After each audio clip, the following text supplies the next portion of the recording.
Olá, pessoal. Então, vamos começar o nosso webinar.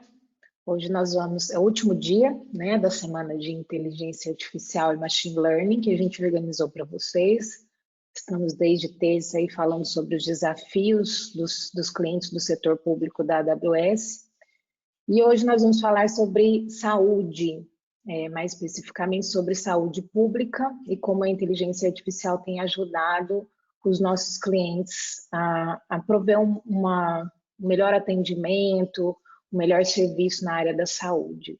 Meu nome é Melissa Ravanini, eu sou arquiteta de soluções aqui na Amazon Web Services e o meu foco é com clientes da área da saúde. Aí está o nosso e-mail, se vocês quiserem entrar em contato, e eu gostaria de abrir agora para o Dr. Flávio se apresentar. Bom dia, gente, tudo bem? Primeiro, obrigado pelo convite, Melissa, mais uma vez, da AWS. Prazer estar aqui discutindo Machine Learning, Inteligência Artificial em Saúde. E meu nome é Flávio Amaro, sou médico, especialista em cirurgia geral, cirurgia do trauma, endoscopia e de alguns anos para cá, voltas que a vida dá, eu acabei começando nessa empreitada de ser consultor em pesquisa e desenvolvimento para aplicação de Data Science, Analytics e Inteligência Artificial na área de saúde. Hoje eu trabalho na 3778 e a gente tem espero poder contribuir, né, com algumas soluções que estão rodando que exemplifiquem esse tema que a Melissa vai discorrer para a gente. Obrigada, Dr. Flávio. Dando seguimento aí ao webinar, se vocês observarem do lado direito da ferramenta, ela vai ter mais ou menos essa carinha.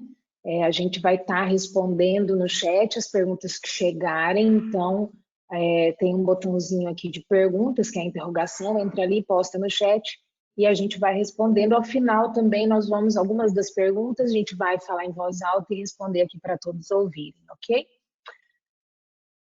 A nossa agenda hoje é discutir um pouco os desafios, né, as dores dos nossos clientes, talvez vocês consigam se relacionar, né, se tem alguma empatia aí e tenham problemas em comum. A gente vai também posicionar a AWS com relação ao mercado de inteligência artificial, nós falaremos um pouquinho da stack de serviços da AWS, quem assistiu aos outros dias deve ter até já algum conhecimento no assunto, né, porque é a fundação do tema. Nós vamos falar sobre dois serviços particularmente, um que é o SageMaker e uma funcionalidade dele chamada SageMaker Ground Truth. Nós vamos falar sobre soluções de parceiros, uma delas é sobre detecção de EPIs em fotos e vídeos, e vamos discutir também casos de clientes, casos reais de clientes, casos públicos da AWS, do Brasil, inclusive, usando inteligência artificial, e depois eu abro para o Dr. Flávio explicar como que a 3778 tem ajudado o mercado, né, também nesse sentido. Bom, um overview bem rápido do que é o time da saúde da AWS, que são números globais, ok? Então, a AWS nós estamos no mercado de nuvem, aí nós lançamos há mais de 14 anos, e há mais de 7 anos, ou seja, metade do tempo de vida da empresa, nós já temos equipes dedicadas para a área da saúde.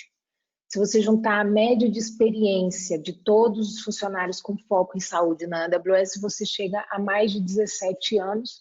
Nós temos na empresa vários perfis, né? Vocês podem ver aí na lista, não lerei todos, mas só para vocês entenderem que saúde é uma das verticais nas quais a AWS aposta.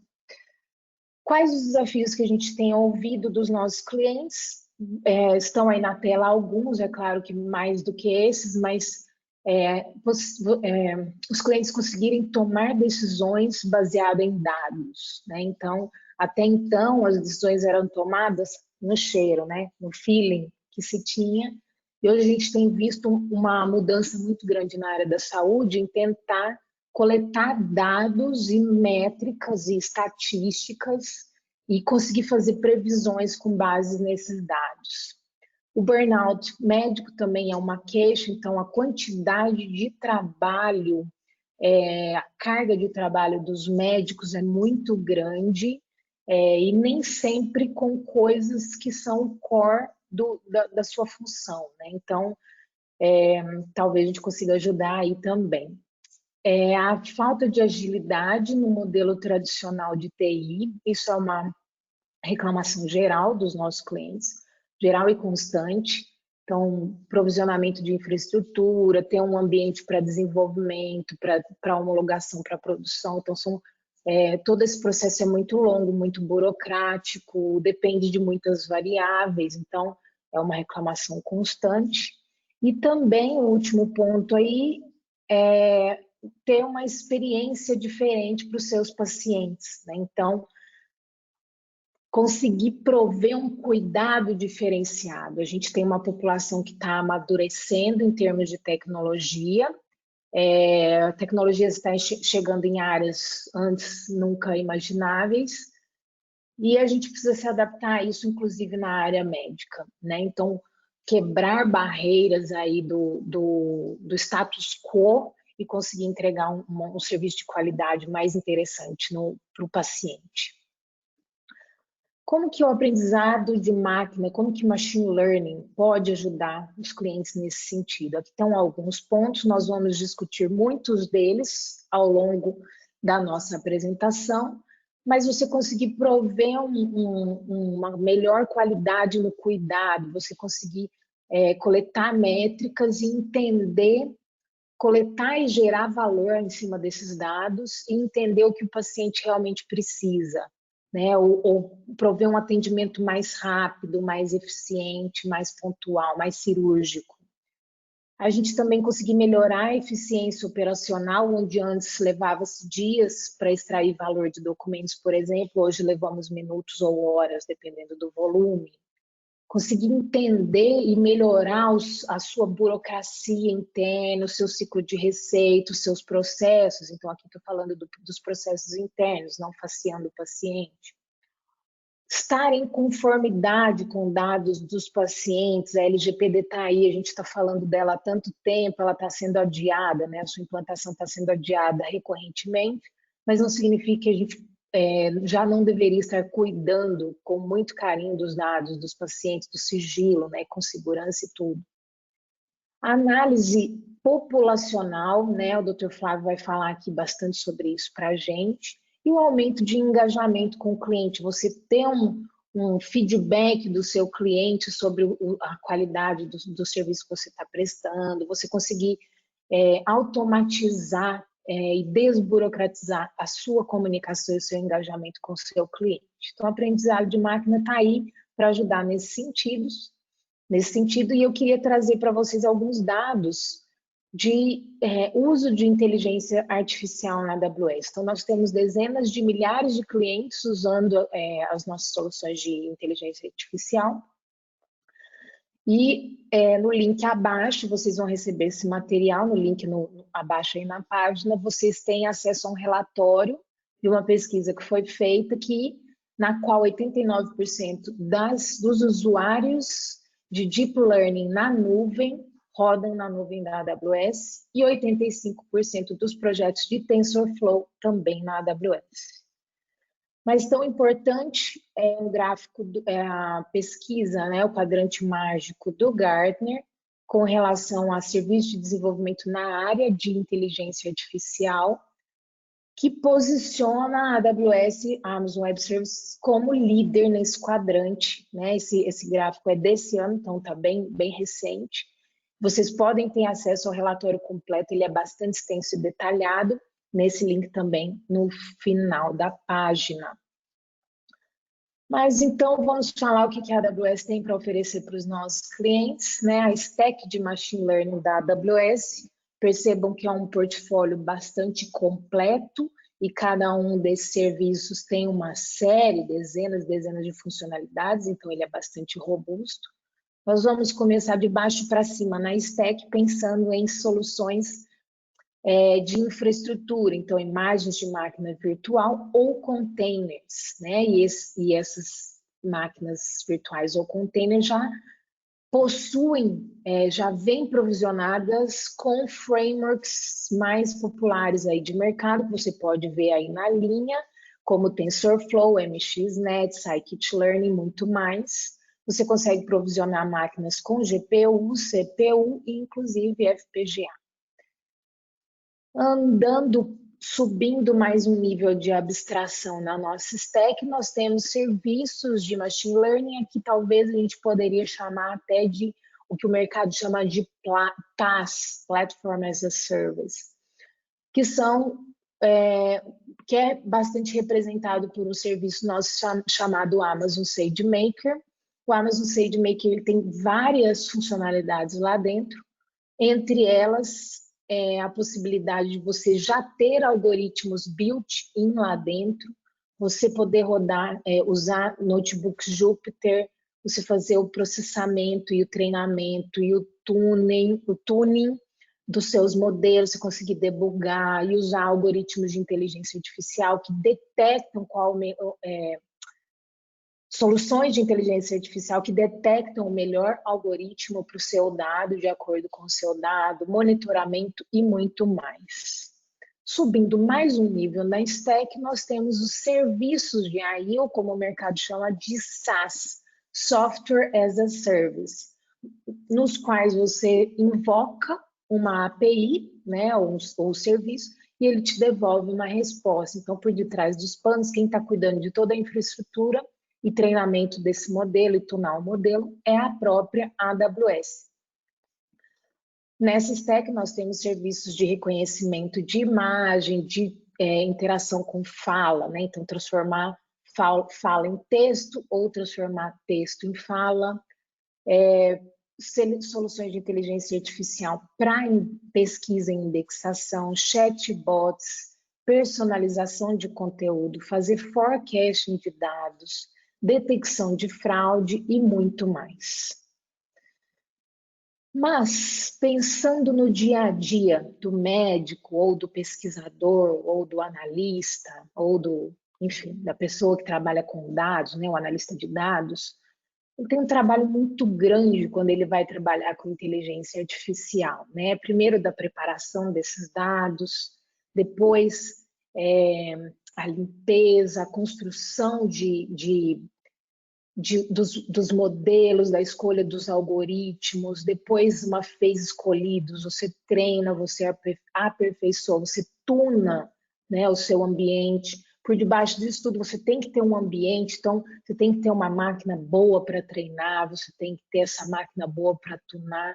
Uma vez isso estando bom, né, com métricas boas, resultados bons, você precisa implantar isso no ambiente para que seja consumido pelos usuários da solução que você desenvolveu, então você tem que monitorar esse ambiente para ter certeza que está tudo rodando bem, monitorar para saber se seu algoritmo não está ficando desatualizado com os dados que estão surgindo, provisionar a infraestrutura para dar conta, né, para conseguir suportar a quantidade de requisições que podem chegar nesse ambiente. E como que a AWS vem para ajudar nesse sentido? Com o Amazon SageMaker. Então, é um dos serviços que a gente mais investe em termos de inteligência artificial. Aqui tem um pequeno conjunto de funcionalidades que ele oferece para os nossos clientes.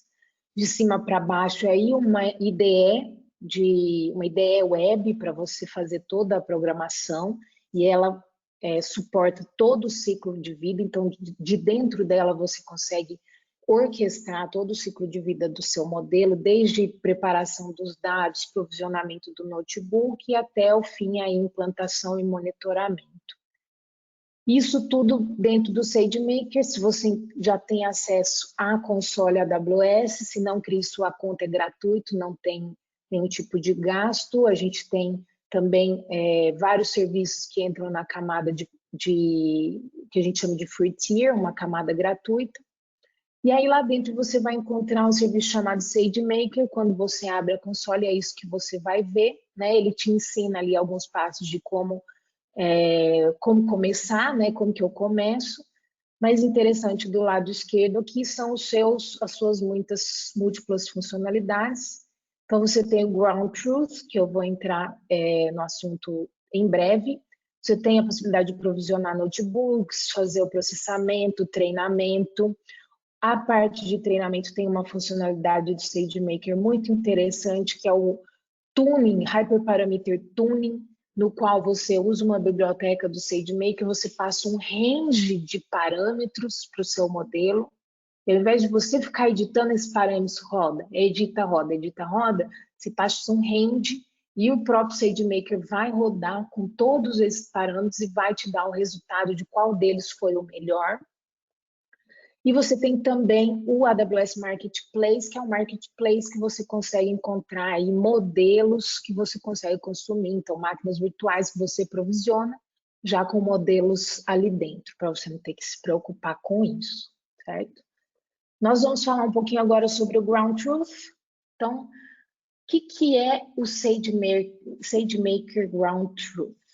Pensando no dia a dia, né, no seu trabalho, você teve um dia alguém que treinou dados, certo? Alguém que classificou, que colocou label em dados. Esses dados, eles têm as suas classificações, eles entram num pipeline e aquilo pode ser, então, então você tem o histórico, digamos assim. Aí você vai e treina seu dado, mas de repente alguns dados não estão muito bem classificados. Você pode usar o Ground Truth para criar um workflow de interação com seres humanos. A AWS tem um pool de pessoas que podem trabalhar e podem te ajudar nesse sentido, mas às vezes você já tem o seu time de pesquisadores, um time de médicos, um time de, enfim, né, que estão mestrando, né, ou doutorando, que podem te ajudar nesse sentido.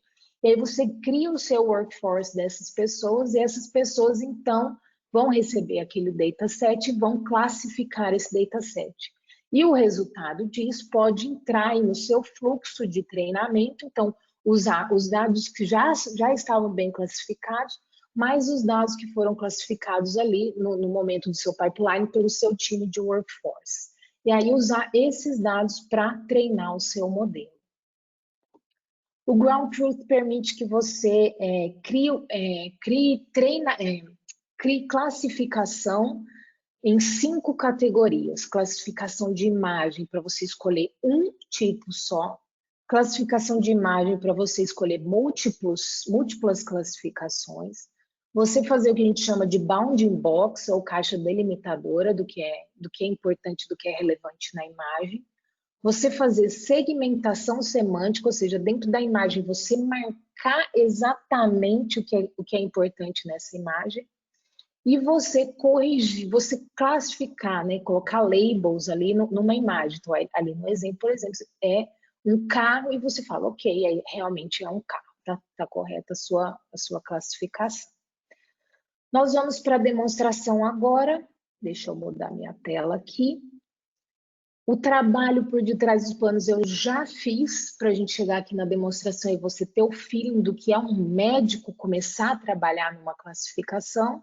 Então, eu já subi o meu dataset de imagens, eu já convidei os usuários para participar, os usuários já logaram, já fizeram a troca de senha, então todo esse processo já foi feito. É um processo super rápido, desde que você já tenha as imagens, né, que você precisa aí que sejam classificadas.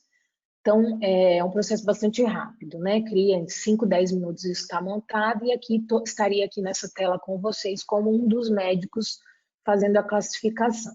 Então, eu trouxe 2 demos de classificação de imagem, percebam aqui que não é nada, né, produtivo, eu peguei essas imagens no Google, né, imagens abertas no Google, e a minha ideia é que eu tenho aqui no canto esquerdo as instruções, isso aqui eu também criei, eu posso habilitar e desabilitar, e eu tenho que olhar para essa imagem e classificá-la, certo? Eu vou classificá-la como, no meu caso, como médica aqui que não sou, sem fratura. E aí eu vou submeter. Ele me traz a próxima imagem, eu como médica detecto que tem uma fratura, submeto. Aqui, sem fratura. Aqui eu vejo uma fratura. E o próximo, isso não é um moço, né? Então, essa seria a minha terceira categoria. Então, eu encerrei né, classifiquei todas as imagens que tinham disponíveis, aquilo some da minha lista.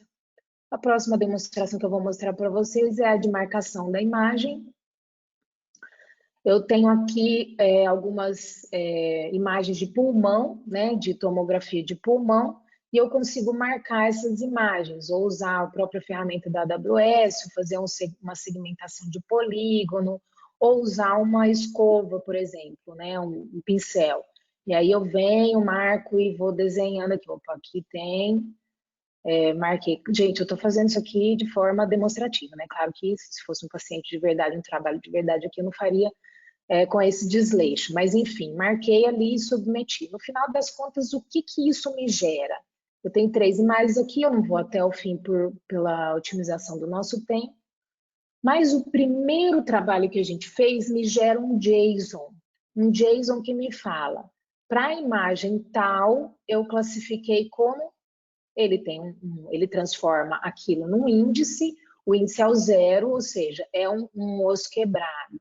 Aí a segunda imagem que apareceu para mim, por exemplo, um osso quebrado. Ou a terceira imagem não era um osso. Aqui está a ordem diferente do que a gente fez na demo, porque eu já trouxe esse arquivo preparado, né? Mas enfim, a ideia é que você tenha a imagem e o que cada médico e como cada médico a classificou. No caso da foto, a foto ela é convertida num outro JPG com a marcação na imagem. Então é isso que vai acontecer como output ali do ground truth, certo? Eu gostaria de terminar a demonstração falando para vocês de um workshop que eu criei. Esse workshop, o link vai estar no PowerPoint que vocês vão receber. Ele é público, aberto, fique à vontade para usá-lo, tá? Ele está na internet para qualquer um. Se você tiver uma conta AWS, você consegue usá-lo imediatamente. E ele é um workshop de classificação de mamografias. Então, ele classifica mamografias nas suas 5 categorias. CC direita, CC esquerda, IMLO direita e IMLO esquerda. Ele tem ground truth no meio, ele tem SageMaker Notebook, ele tem a montagem de um workflow de botar um modelo em produção usando a nossa ferramenta de orquestração chamada Step Functions. Então, é um workshop bastante completo, que você consegue passar por vários serviços da AWS usando aí dados médicos.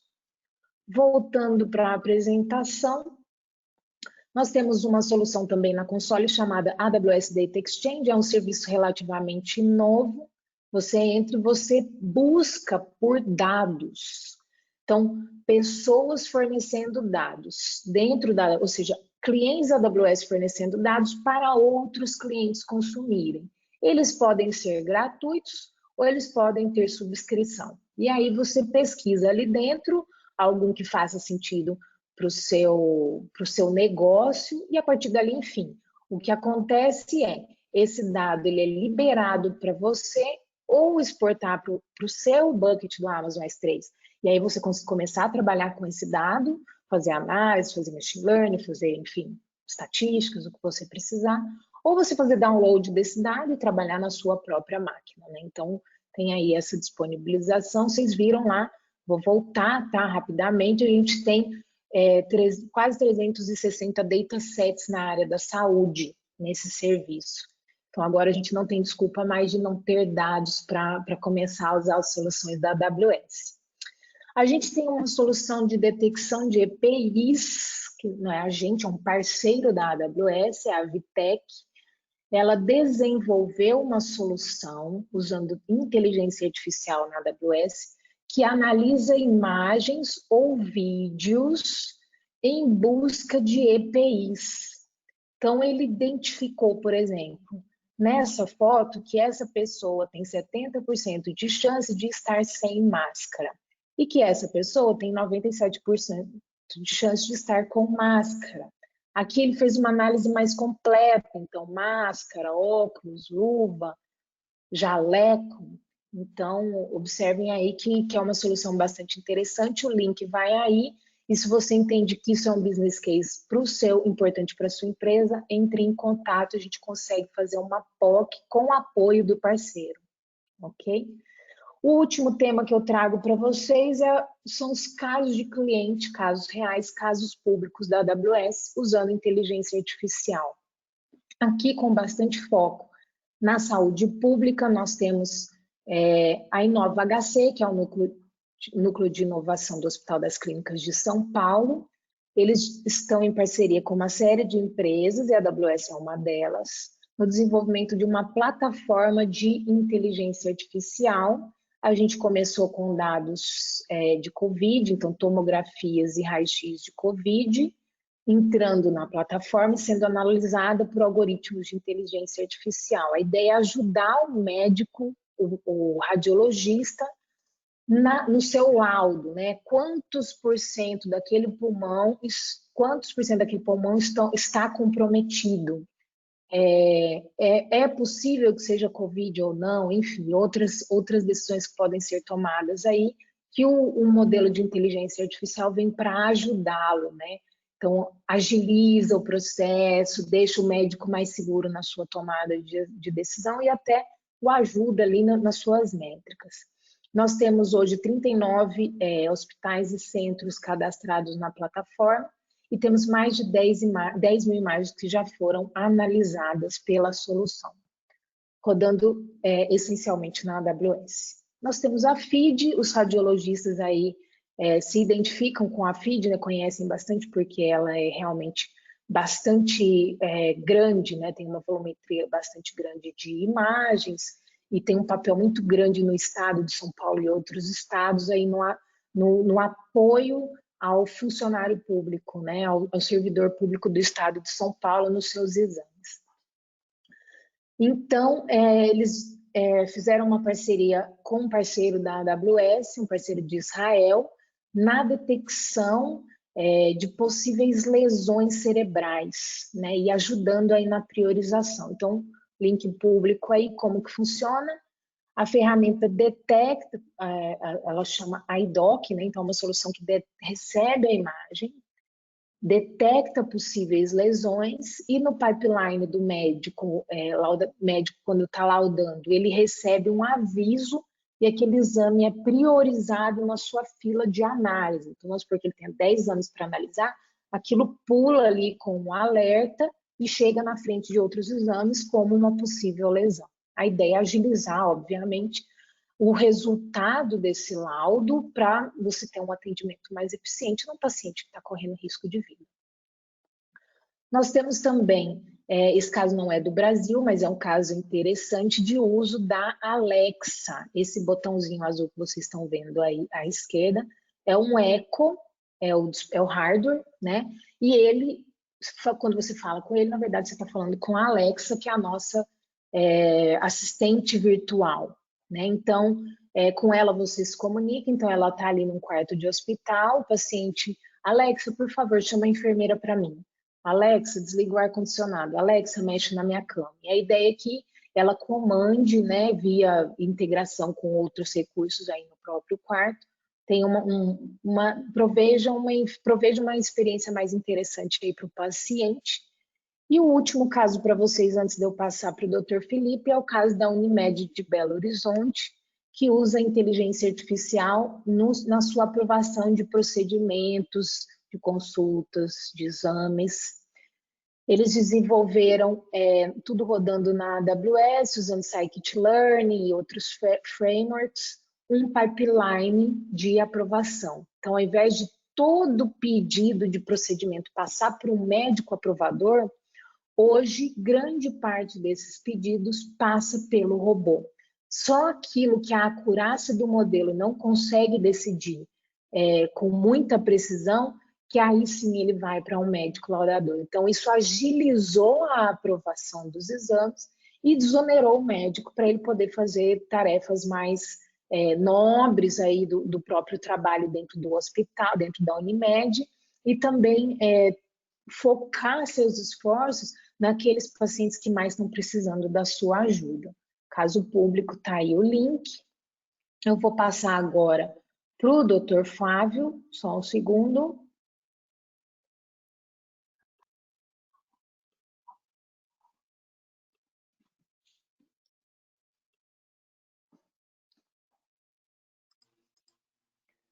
Beleza, recebi aqui, Melissa.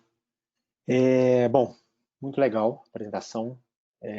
Espero conseguir exemplificar um pouquinho aqui de forma mais prática isso tudo que a Melissa falou. Fez muito sentido isso do ponto de vista, ela conseguiu entender bem o que dói para a gente como médico e como que essa tecnologia pode ajudar. Então, o primeiro exemplo que eu quis mostrar para vocês aqui é uma iniciativa que a gente tem na 3778, que é de NLP. Então, usa machine learning mesmo, deep learning, hardcore mesmo, com algoritmos, etc., para tentar fazer processamento de linguagem natural. E os cases que a gente tem são a predição de CID, né, Código Internacional de Doenças, em textos médicos, e uma extração de conceitos. Vamos explicar isso mais para frente.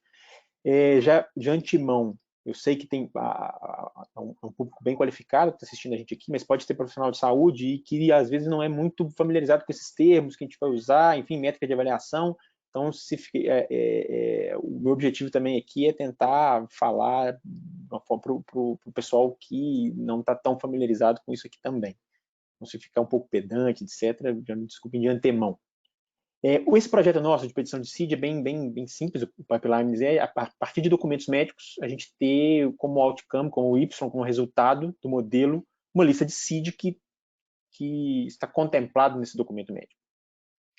A equipe que a gente usou para desenvolver esse modelo são 3 especialistas em Machine Learning e Data Science, um estudante de último ano da ciência da computação, isso virou um paper interessante, 2 médicos, um deles, um interno aqui da 3778, e um deles é a coordenadora do SAMI do Sírio-Libanês, para quem a gente tem que agradecer pela ajuda nesses 2 projetos em NLP.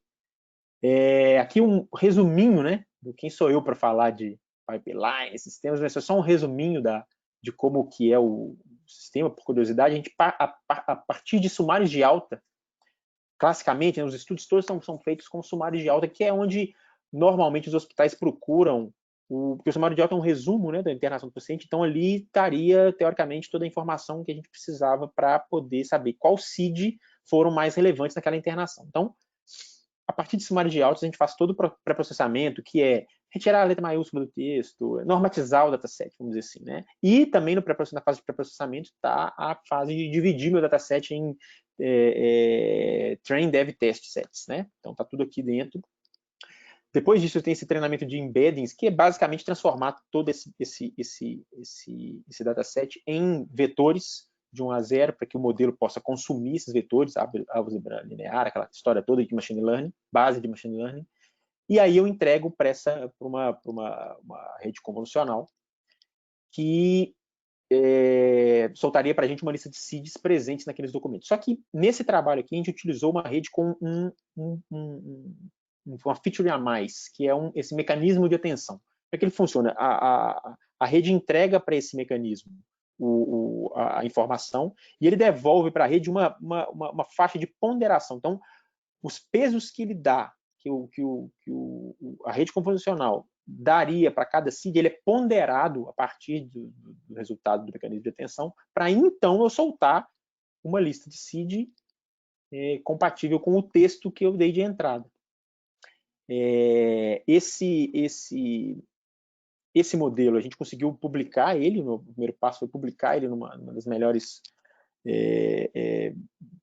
fóruns de discussão de inteligência artificial do país. Por quê? Porque a gente comparou 4 modelos, uma rede convolucional sem mecanismo de atenção, com mecanismo de atenção, regressão logística e uma GRU, Gated Recurrent Unit Neural Network. Então a gente comparou os 3 e a gente conseguiu mostrar que essa com mecanismo de atenção tinha um resultado melhor.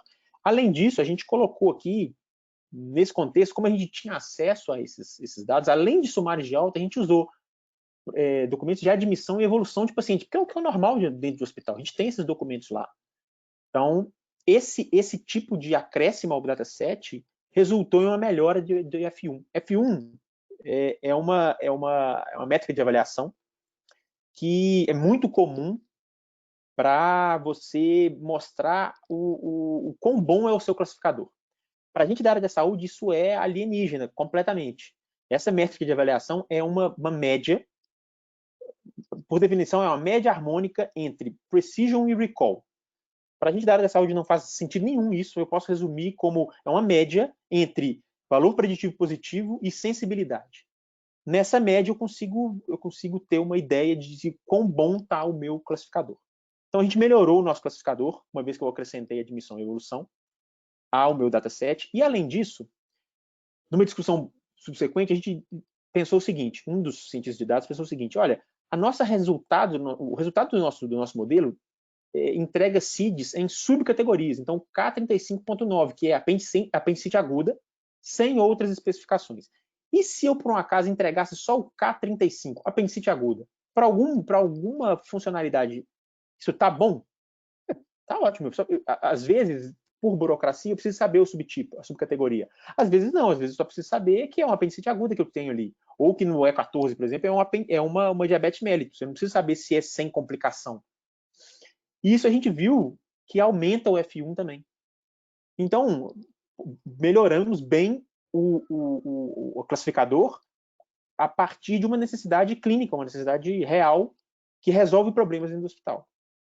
Esse modelo ele foi desenvolvido em conjunto com o Sírio-Libanês e está em processo de implantação lá dentro para agilizar o processo de identificação, que todo hospital precisa ter um processo de extração de CID, de documentos médicos. Então, a gente vai tentar automatizar ou, pelo menos, ajudar em grande parte esse departamento dentro do Sírio-Libanês que faz esse serviço.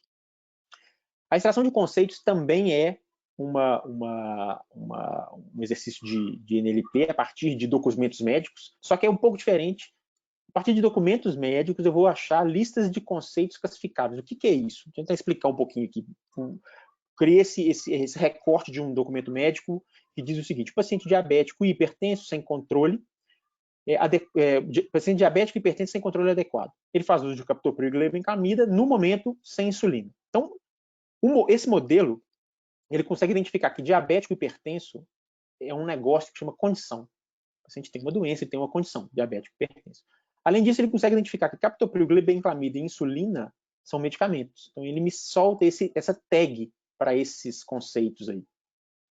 E o interessante é que a gente tem mais de 20 conceitos hoje nesse modelo, que consegue identificar 20 conceitos diferentes. Então, o interessante é que em um texto praticamente muito semelhante ao paciente diabético hipertenso sem controle adequado, faz uso de captopril e glibenclamida no momento sem pulso. Diabético hipertenso, ok, a condição, captopril e glibenclamida, medicamento, ok, e pulso.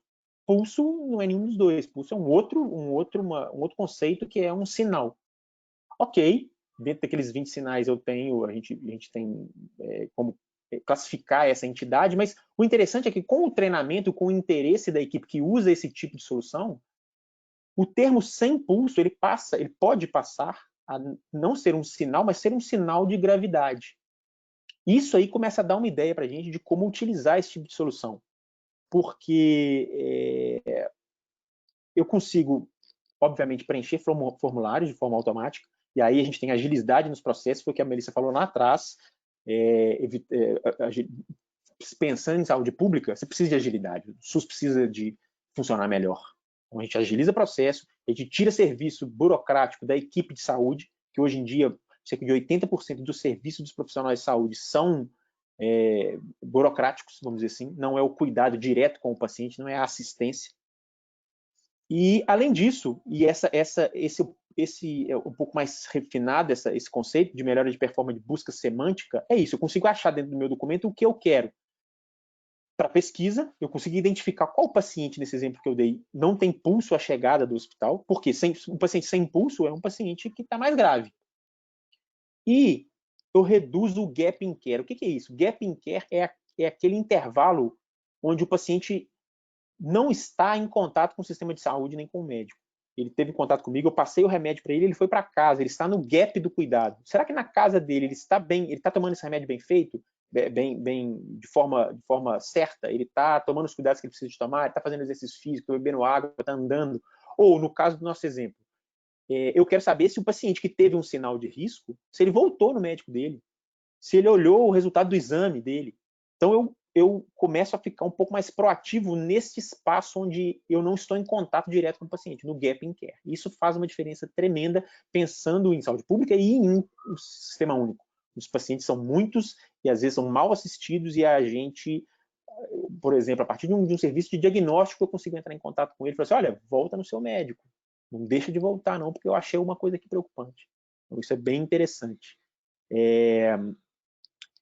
De novo, é a mesma equipe, né? Uma equipe de 3 especialistas, um cientista de computação e 2 médicos, e essa extração de conceito está em... A gente ainda tem mais algumas pesquisas que espero que na próxima oportunidade a gente tenha mais uma pesquisa que está chegando para a gente para mostrar. E a solução de seed, como eu falei, está sendo operada, implantação pelo Sírio-Libanês, e já está funcionando na Teg Saúde, uma empresa de saúde corporativa com sede em BH também. Essa extração de conceito, o sistema, né, o pipeline dela, bem parecido com a de seeds. Então a gente tem a partir de documentos e sumários de alta, eu faço pré-processamento, transformo todo esse dado em vetores e entrego para uma rede. Essa rede neural é a Long Short Term Memory, bem mais simples, sem aquele mecanismo de atenção, mas que me entrega um resultado em termos de nesse tag, né, um tag com o nome da entidade que ele reconheceu.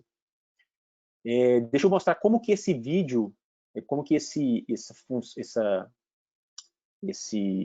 modelo funciona. Então, a gente tenta fazer ele funcionar de uma forma bem simples e amigável. Então,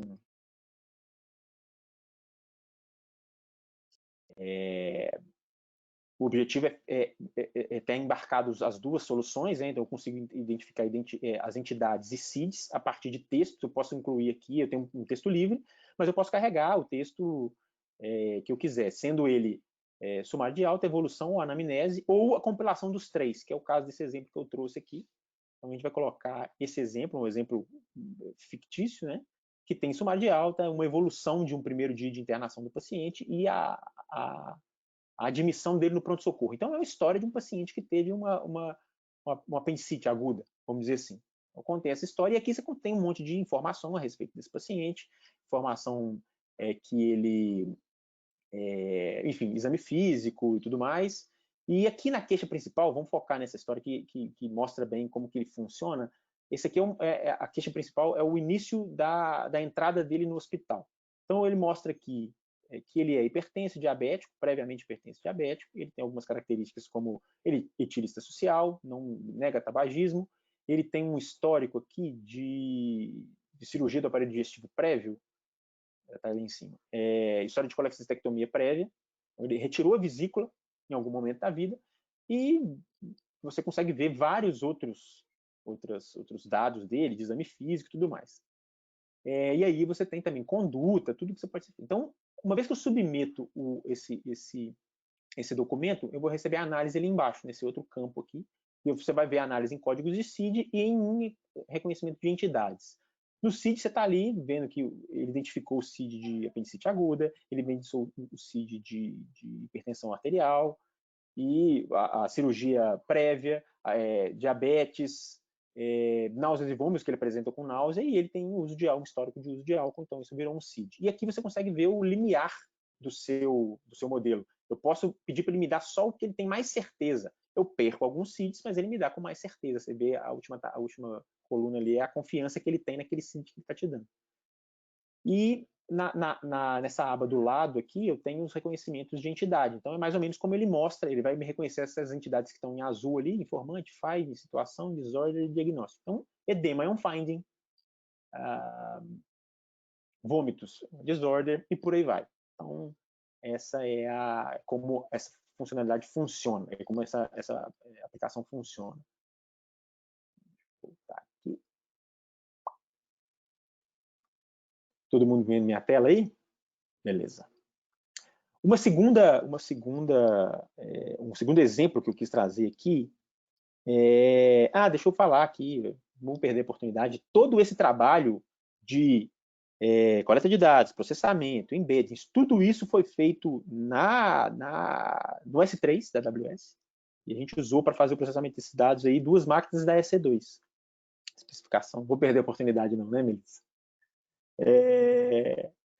Um outro exemplo legal que eu quis trazer aqui é esse simulador de Covid-19 que a gente desenvolveu em parceria com o Sírio, que, a partir de dados populacionais e de utilização do Serviço Único de Saúde, a gente tentou predizer o comportamento da pandemia, não só o comportamento epidemiológico, a curva epidêmica, mas a nível de utilização, para você tentar ter uma ferramenta de gestão para hospitais, públicos ou privados, dependendo como que você parametriza o modelo. Então, para a gente, o desenvolvimento desse modelo foi feito com 6 especialistas em Data Science e Machine Learning, um economista com especialização em gestão de saúde, um especialista em plataforma e um epidemiologista aqui nosso. Como é que ele funciona? Ele funciona baseado no modelo matemático, que é o modelo compartimental.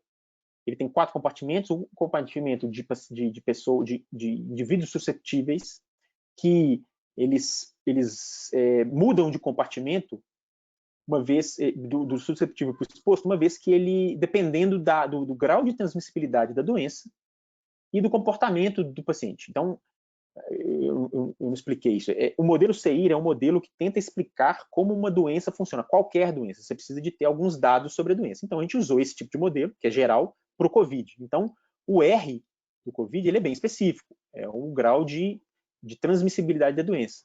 O comportamento são alguns fatores que ajudam a pessoa a ficar doente ou não. Então, ele passa de susceptível para exposto a depender desse R e do comportamento dele próprio, do indivíduo. Do exposto para o infeccioso, ele é inexorável, isso, uma vez que ele é exposto, ele fica infeccioso, né, e vai depender do período de incubação. É um período da doença, do Covid-19, onde o paciente já foi exposto ao vírus, mas ele não começou a apresentar doença. Então, é um período de incubação. Uma vez que ele se torna infeccioso, ele vai transcorrer o período da doença e aí ele vai se recuperar. Recuperação significa ele está livre de doença, ou ele pode evoluir a óbito, ou ele vai ficar saudável. Então, é a recuperação da doença, não o paciente pelo modelo. E aqui é onde acontece a transmissão da doença. Para parametrizar esse modelo, os parâmetros básicos são R, que é o índice de transmissibilidade da doença, o período de incubação em dias e a duração da doença em dias.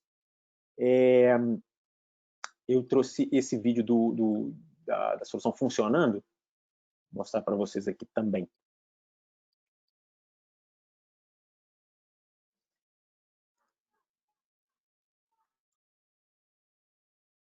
Ele é uma ferramenta web, está aberta, essa versão ela é aberta. Esses parâmetros básicos que eu vou mostrar aqui é uma versão aberta nesse site.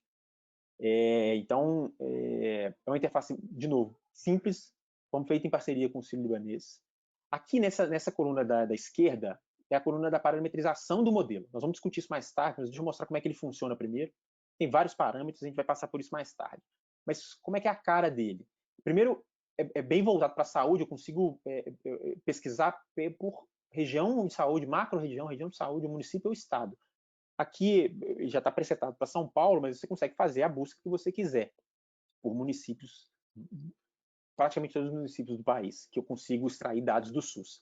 Então, quando eu selecionei São Paulo, ele já me dá a capacidade instalada, ou seja, a capacidade da saúde, a capacidade informada pelos órgãos que reportam o SUS. Então, é de lá que a gente busca essa informação.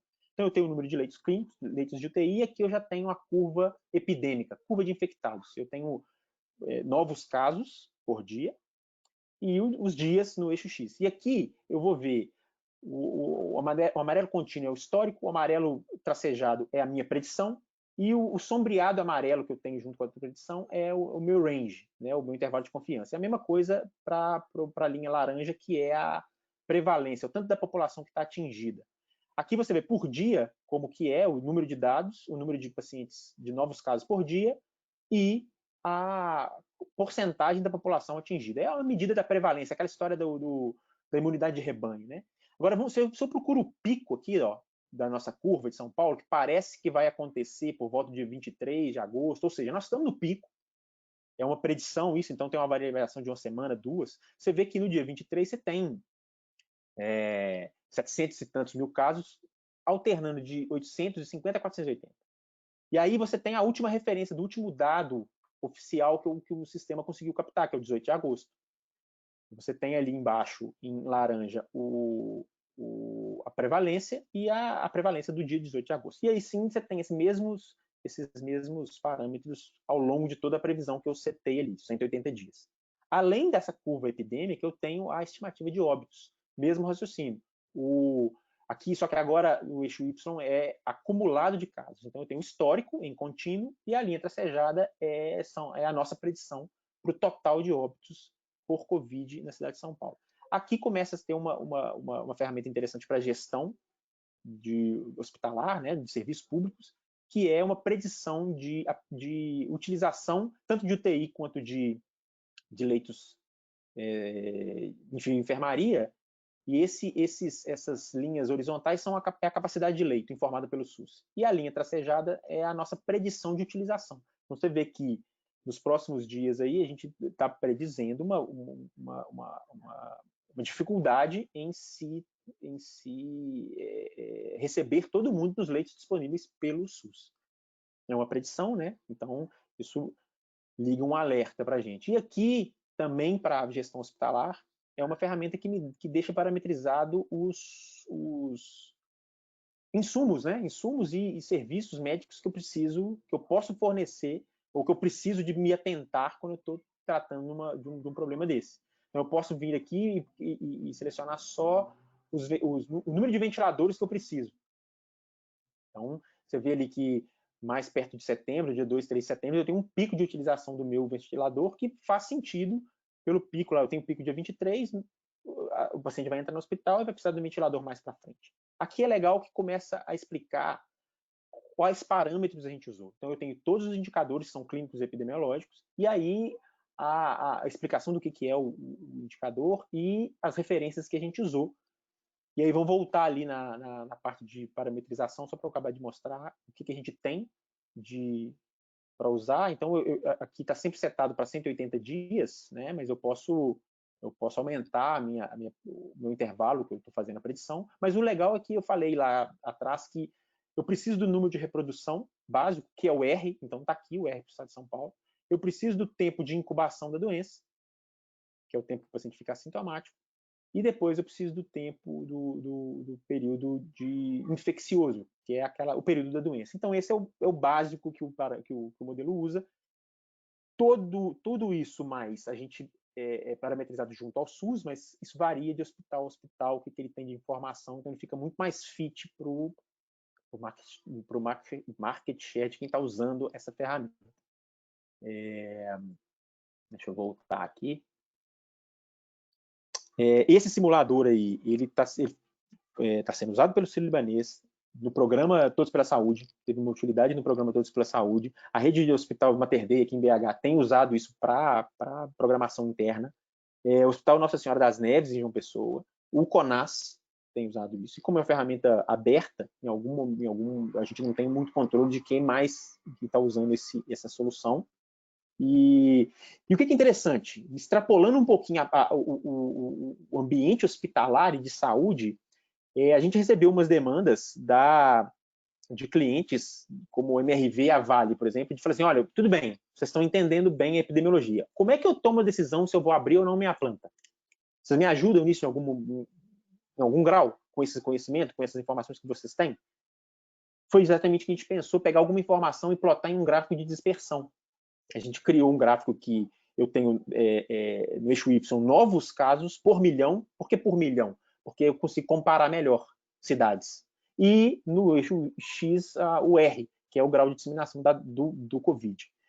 Então, a gente fez os 4 quadrantes, que o quadrante passa pelo R1, porque abaixo de 1 eu posso dizer que a doença é controlada. Eu não tenho uma epidemia descontrolada, acima de 1 eu tenho. Então, o 1 é um parâmetro legal para a gente. E 2.500 novos casos por milhão foi só a melhor métrica que a gente achou para poder comparar cidades. Essa distribuiu melhor a partir desse cutoff aí. Então, qual que era o objetivo nosso? Era identificar quadrantes, 4 quadrantes, sendo que o primeiro quadrante era o de maior efetividade.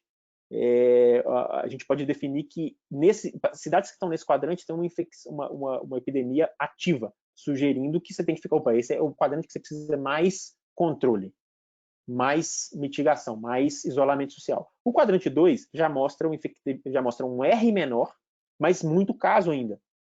é um quadrante onde você tem cidades que têm a epidemia ativa, mas uma situação que está mudando o comportamento epidêmico. Ou estão atingindo o pico, ou então está acontecendo uma forte intervenção de isolamento nesse local. O terceiro quadrante já é uma outra forma, que é uma epidemia que ainda está inicial, ou seja, você tem um R muito alto, mas as pessoas não se infectaram ainda. Então você está meio na fase inicial, ou pelo menos numa fase mais anterior às outras que você está comparando. Então a leitura é um pouco, você precisa de um conhecimento um pouco epidemiológico para acabar de ler, mas dá uma noção visual para quem está precisando de tomar decisão. E o quarto quadrante seria o quadrante mais tranquilo, se é que a gente pode ter alguma tranquilidade nesse cenário, mas é um quadrante onde você tem uma epidemia mais controlada que já passou do pico e já está em fase de resolução. E o objetivo nosso é tentar plotar as cidades de interesse nesses gráficos para ajudar a tomada de decisão que precisa de abrir ou não. Então,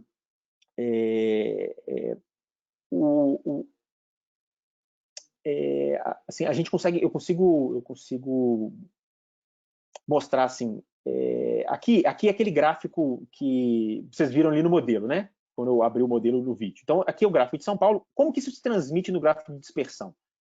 Aqui eu consigo comparar a cidade de São Paulo com várias outras cidades que estão em situação diferente da cidade de São Paulo. Então eu sei que São Paulo é uma cidade que está no segundo quadrante. Então ela está numa condição melhor do que Uberlândia e São José do Rio Preto, por exemplo, mas ainda é pior do que Fortaleza e Recife. E aí, para eu entender melhor como que São Paulo se comportou, então assim, esqueci de falar isso aqui, que é bem interessante. São Paulo, a gente classificou ele como amarelo. Então, no amarelo, como a gente no segundo quadrante, eu tenho cidades que estão chegando perto do pico. Ela não está numa fase muito ascendente, mas ela está mudando o comportamento. Porque assim que você chega ao pico, você muda o comportamento epidemiológico. Então, São Paulo já está perto do pico. E você vê isso no gráfico. Outra feature interessante aqui é você ver o deslocamento, como que a cidade está se comportando com o tempo. Então, nessa minha série histórica aqui, eu começo dia 28 de maio e eu vou vendo semanalmente como que ela se comporta. E aí eu consegui chegar no dia 18, quando eu fiz essa simulação, São Paulo estava... Isso aqui, essas melhoras e pioras, é muito típico da doença. A gente faz uma mitigação forte, depois abre um pouquinho o mercado, aí volta a subir os casos, você faz uma mitigação de novo, então está reportado isso nesse gráfico. Eu quis trazer um outro gráfico aqui que mostra uma cidade que está numa situação diferente de São Paulo, que é Recife. Recife claramente já passou o pico da epidemia, está nessa onda de melhora, piora, mas claramente já está numa situação bem melhor do que São Paulo. E você vê isso pelo gráfico, Recife é verde já. Então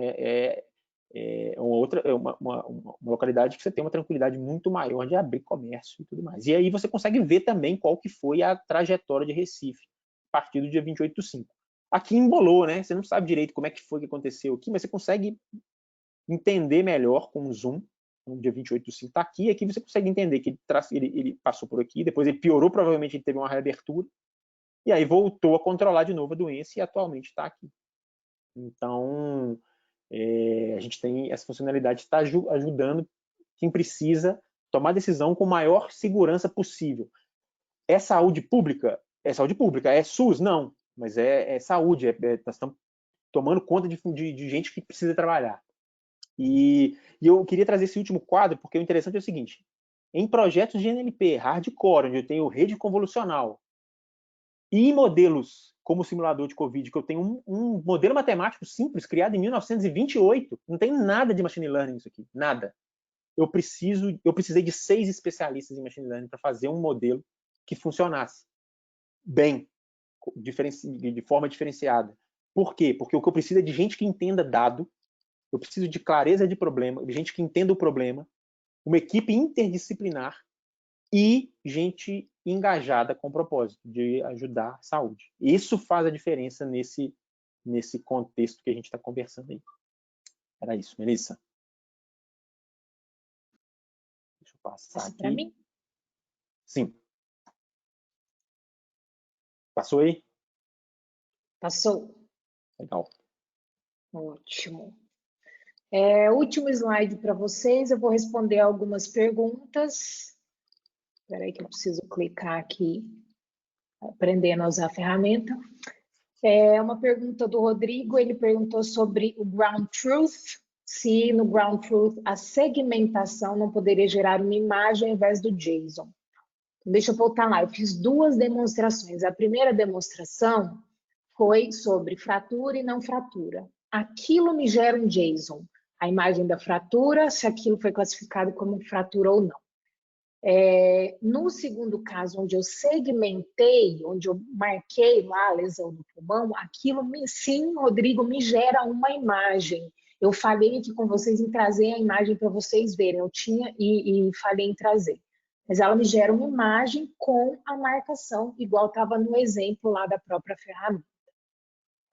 Tiago, temos que fazer o upload das imagens para a AWS? Sim, tem que fazer o upload das imagens para o Amazon S3.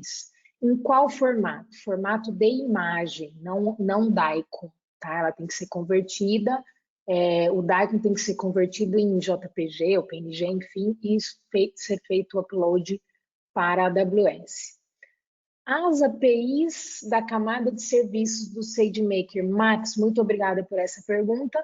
As APIs do SageMaker podem consumir base de dados externas? Sim. O SageMaker, você consegue criar um notebook ou dentro da sua rede, ou privado, ou com acesso à internet. Se for por acesso à internet, ele teria que conseguir acessar a sua base de dados publicamente. Se a sua base de dados está privada, você cria o seu notebook privado, cria uma VPN com a sua infraestrutura, e aí pela rede ali ele vai conseguir trafegar e chegar no seu Oracle ou no SQL Server. Pergunta do Gutenberg, podemos usar modelos para fazer previsões em séries temporais? Sim, a AWS tem um serviço, uma solução para isso de séries temporais, chamada Amazon Forecast, que é exatamente para time series, né? Dados temporais, você fazer previsão usando isso. Também do Gutenberg, ele tem um projeto que é fazer uma parceria com a AWS. Na tela nós temos aí o e-mail, PS Latam, RSVP, o Responsive Play, @amazon.com, manda um e-mail para a gente e a gente vai te falar sobre como fazer parcerias com a AWS. O Daniel perguntando sobre o tempo, doutor Flávio, essa é para você, hein? Quanto tempo a equipe demorou para fazer esse projeto? Como o Daniel não especificou qual dos 2 projetos, se você souber o tempo dos 2, acho que já responde todo mundo. O projeto de NLP, ele demorou, deixa eu procurar aqui, eu tenho o exato, mas foram meses, coisa de uns 4 meses para esse projeto estar funcionando. Posso estar falando uma bobagem aqui, Daniel, mas se eu não me engano foi isso, eu não tenho esse dado certinho aqui. Agora, do Covid, nós temos 4 meses de doença, né? Então, assim, foi de uma hora para outra, foi coisa de 1 mês, a gente tinha que colocar isso para funcionar, a coisa foi ajustada com o carro andando e é por aí. Então, assim, foi coisa da explosão, quando a doença estava chegando para cá, quando ela começou a chegar, a gente já estava com isso já praticamente pronto e começou a rodar e começamos a ver que as predições estavam boas. Então, coisa de 1 mês. A de NLP, eu vou ficar te devendo a resposta correta aqui, mas uns 4 meses também, 4, 5 meses para isso, porque tem todo esse processo, a extração, como todo projeto de machine learning, né? Assim, a parte de entender os dados e preparar os dados sempre é mais complicado e demorou mais, mas uma vez que, então foi isso aí, uns 4, 5 meses. Tá, obrigada.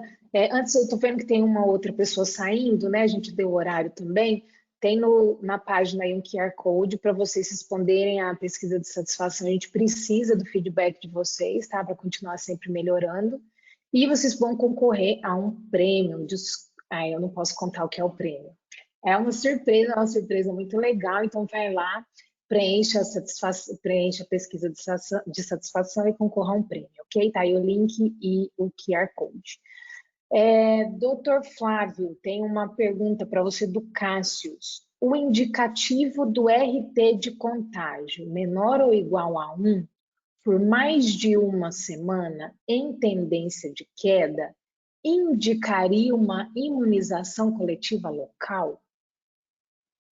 Legal pergunta. Não, assim, vamos lá, tem duas respostas. Classicamente, sim. Você, se a doença, ela começa com um RT alto, e aí ela começa a entrar, depois que passa o pico, o RT começa a cair, porque as pessoas que já adoeceram e criaram imunidade, elas são agora uma barreira e não uma contaminação, né? Se entre eu e meu vizinho tem 4 pessoas, no início da doença, essas 4 pessoas eram um corredor para a doença chegar até mim. Agora, se essas 4 pessoas já tiverem tido a doença e estão entre mim e o meu vizinho, essas 4 pessoas são uma barreira, porque a doença não vai passar mais por quem está imunizado. Então, a primeira resposta é sim. Se eu começo a ver que o meu R, que o grau de disseminação da doença está caindo, significa que em algum grau a minha população está adquirindo uma imunidade. Só que a consequência disso é, vamos abrir, vamos começar a voltar à vida normal. E aí, o que a gente vê é que o R começa a subir de novo, porque aquelas pessoas que estavam em casa e não se contaminaram, começam a sair na rua de novo, se contaminar, então eu tenho mais outras 4 novas pessoas entre eu e o meu vizinho, que agora não são doentes mais, elas são susceptíveis. E aí o R começa a crescer de novo. Então, o que vai acontecer no final das contas é que o R vai chegar perto de 1, a gente vai abrir todo mundo, e aí o R vai subir de novo, a gente vai fechar todo mundo que eu digo assim, em algum grau, né? Obviamente. A gente vai fazer uma intervenção populacional de mitigação, esse é o nome, de restrição de contato. Então, o R chega perto de 1, diminui, menor ou igual a 1, eu abro um pouco mais, eu flexibilizo, ele vai aumentar de novo, é esperado, eu vou recrudescer de novo, e aí assim vai. Até que, em algum momento, quando eu tenho aquela prevalência que chega em torno de 50% a 60%, é o que a gente espera para a Covid, quando 50% a 60% da população tiver tido contato com a doença, aí esse R vai cair inexoravelmente, porque aí sim eu atingi a imunidade de rebanho. Não sei se eu consegui explicar. Para mim, claramente. Gente, última pergunta antes da gente encerrar, do Max.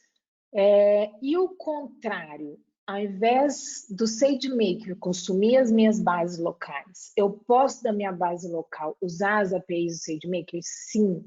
As SDKs da AWS são públicas, você consegue baixar no seu notebook e usar na sua infraestrutura, ok? Depende da linguagem de programação que você usa, mas fique à vontade, sim, para usar